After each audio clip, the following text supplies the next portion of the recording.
Salut à toi internaute et bienvenue en Rezaki. Aujourd'hui, on manque pas d'air. La blague bidon. Aujourd'hui, on s'occupe du système un système pneumatique du bus. Et pour ce faire, j'ai ramené un petit compresseur, un groupe électrogène, 8 kg, ça marche très bien, pour alimenter le compresseur qui lui m'alimente le bus en air comprimé parce que j'avais pas envie de faire tourner le moteur juste pour avoir de l'air comprimé. Donc du coup le système est vraiment nickel, je peux le laisser tourner, il me gonfle les cuves sans problème. D'ailleurs je suis monté, le véhicule je l'ai monté à 8 bars de pression pour pouvoir tester d'une la réparation que j'avais faite ici. Alors j'ai drastiquement réduit la fuite qu'il y avait sur celui-ci, sur cette partie du répartiteur. Et ça fuit encore un petit peu. Peut-être que j'y repasserai un petit peu de temps, mais franchement, ça passe large.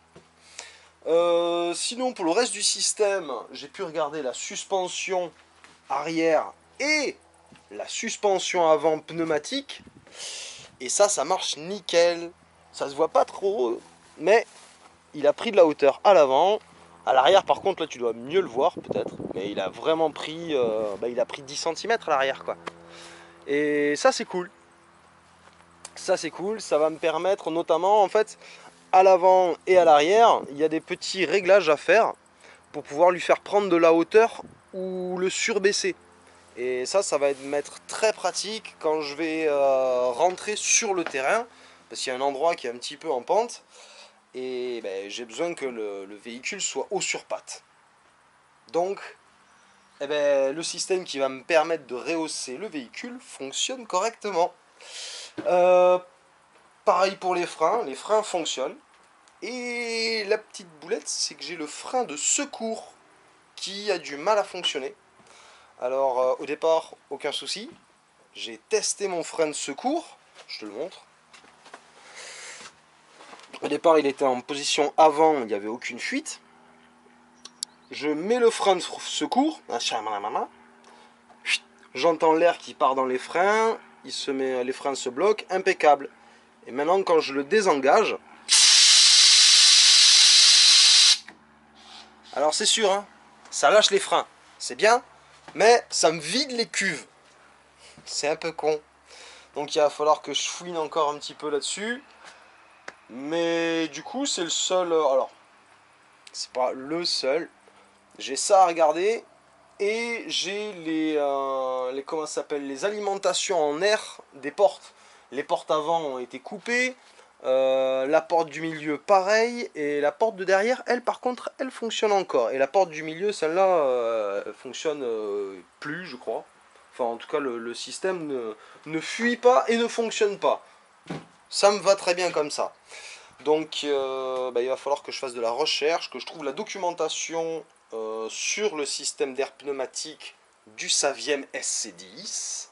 Donc, il va falloir sûrement, je vais publier la vidéo sur nos Saviem SC10, hein, pour avoir nos Saviem S53 et S45, pour avoir quelques petites, pour avoir de l'aide si c'est possible. Et puis voilà, donc il me reste la documentation à avoir pour savoir quels sont les tuyaux à...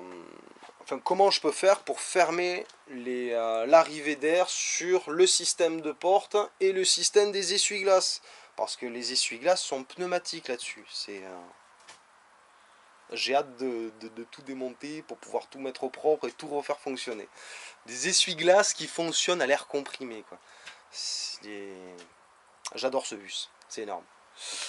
Donc voilà, donc j'ai encore du boulot, hein. Ça c'est juste pour la partie de l'air, hein. On parle pas de la partie électronique que j'ai voulu installer, hein, parce que ça non plus, c'est pas terminé. Mais sinon, on est quand même en bonne voie. Voilà, voilà. Bon, je te fais des bisous. Je te dis à plus, parce que moi j'ai encore du taf, et pas qu'un peu. Bon, à la prochaine. Allez, ciao.